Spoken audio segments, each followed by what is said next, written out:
अस्सलाम वालेकुम। आ गए हम फिर से अहले दिल के तड़पा देने वाले वाक़यात में एक और कहानी का जिक्र करने, जो आपको यकीनन पसंद आएगा। अर्श हरम तक पहुंचकर भी दीद काबा से महरूम। किसी मुल्क में एक डॉक्टर साहब मिले।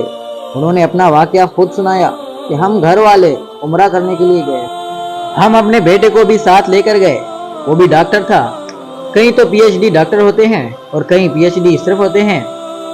क्या मतलब? पी का मतलब फिरा, एच का मतलब हुआ और डी का मतलब दिमाग, यानी फिरा हुआ दिमाग। उन्होंने बताया कि हमने एहराम बांधे और मक्का मुकरमा पहुंच गए। जब उम्रा करने के लिए मस्जिद हराम के दरवाजे पर पहुंचे, हमारा बेटा कहने लगा कि मेरे दिल को कुछ हो रहा है, लाहिजा मैं अंदर नहीं जाता। हमने उसे समझाया, लेकिन वो कहने लगा नहीं। हमने कहा फिर तुम यहीं बैठ जाओ ताकि तुम्हारी तबीयत कुछ संभल जाए। जब हम दोनों मियाँ बीवी उम्रा करने के लिए आए तो बेटा वापस कमरे में आया, कपड़े बदले और वहां से वापस अपने मुल्क आ गया। अल्लाह ताला ने उसे बैतुल्लाह शरीफ के दरवाजे से वापस दत्कार दिया।